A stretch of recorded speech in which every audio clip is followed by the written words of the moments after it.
operators, they're very, very liable to go under.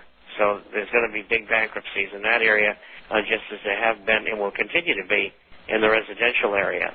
The bond market, the bonds are at the highest level that they've been in years because of the manipulation of the United States government in those markets. But once they come down and you own bonds, they're going to be a loser, or at least dollar-denominated bonds. And so I really don't advocate that. I see funds out there that have utilities in them that are yielding 7%. All I can say to you is I've been doing this for a long, long time, and you assume a lot of risk when you take a high yield. If a U.S. 10-year note Treasury is only paying 2.07%, and these utilities are paying 7%, you know there's great risk in those utilities. And so I don't recommend that as well.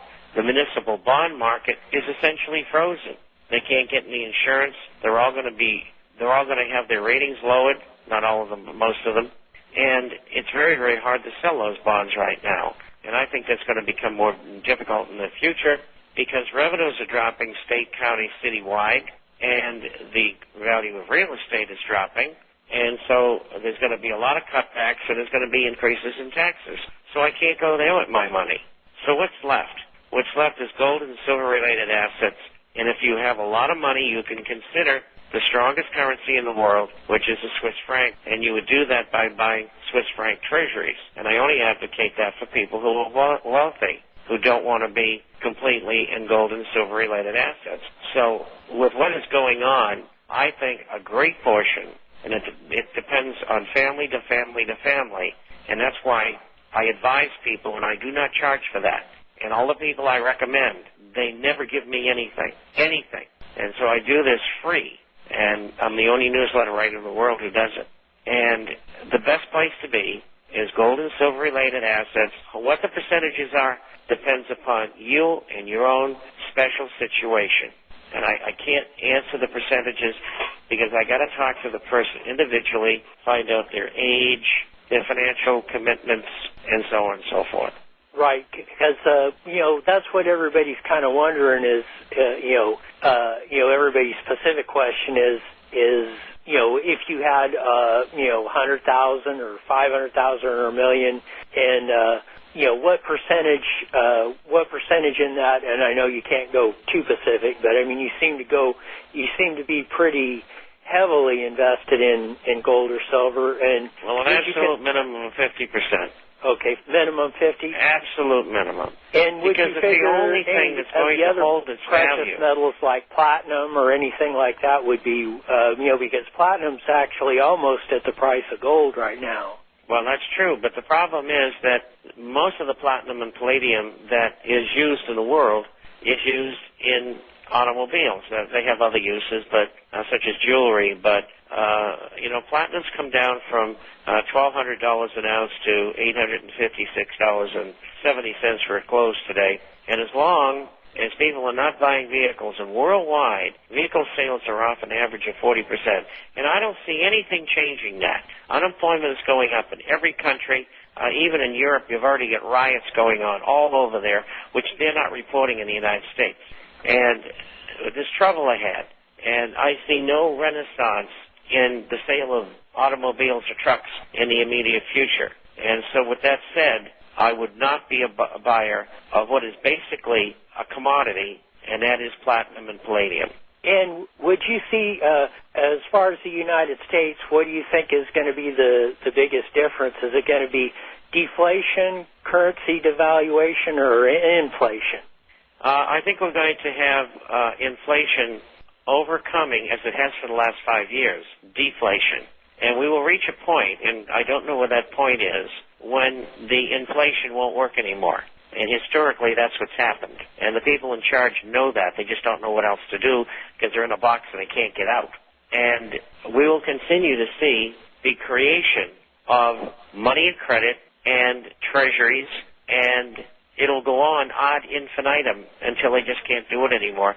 My guess is 2 or 3 years down the line, maybe 4, deflation will finally take over and we'll go into deep depression.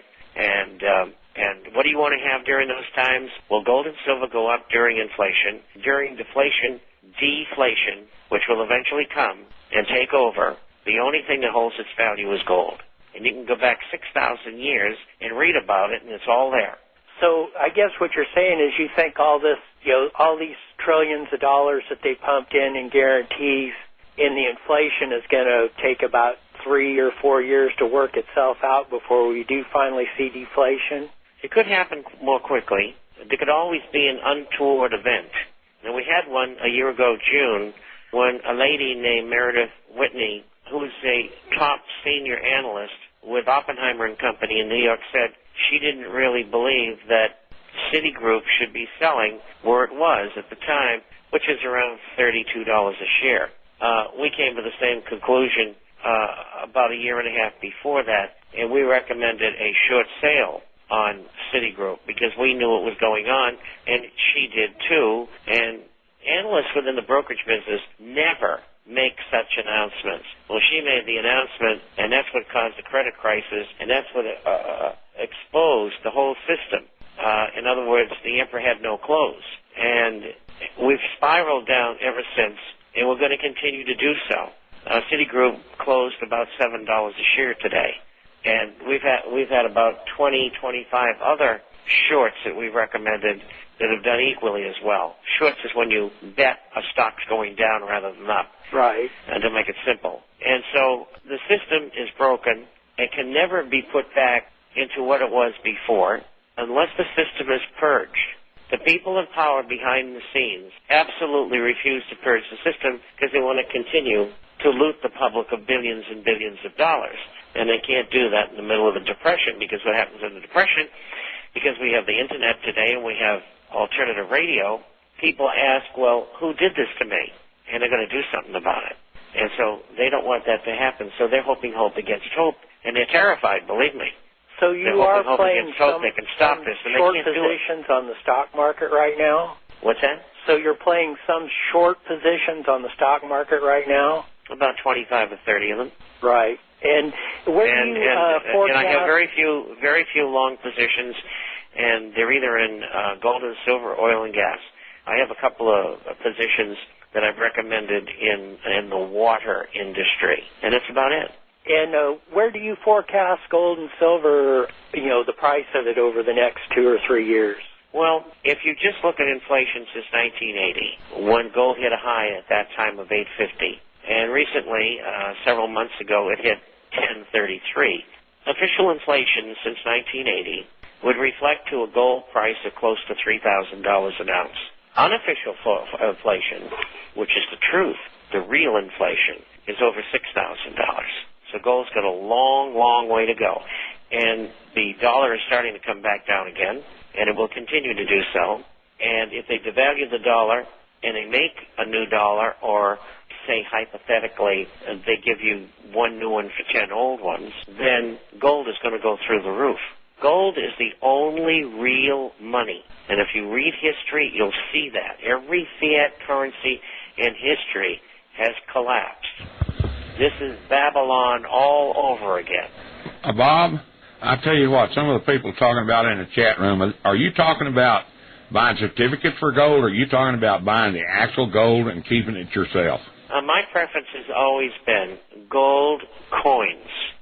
Okay, so numismatic coins. And the reason why is people know what an American $20 gold piece looks like, or an American eagle, or a bullion coin from Canada called the maple leaf, and so on. And in silver, there are silver eagles, and there are also what they call 90% junk silver, which is the silver coins that we used in America prior to 1964.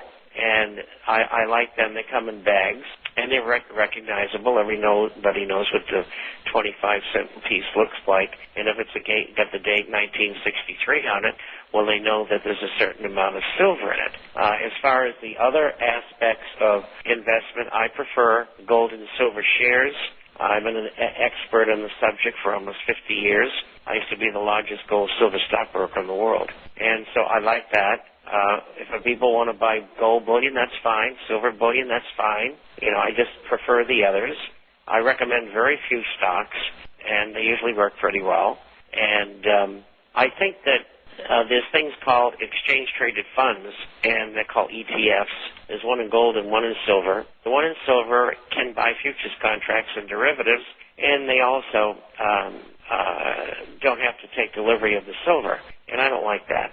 And the one that has gold, they can't get an outside audit because the gold is being held by Hong Kong Shanghai Bank, and they won't allow them to do that. So we never really know what's in their vault, so to speak. And that's my suspicion, that both GLD, the gold one, and SLV have been lending gold to the United States government to depress the price. And they've been doing that ever since their inception. And so I don't like the ETFs, and I don't recommend them. Okay, let me ask you this.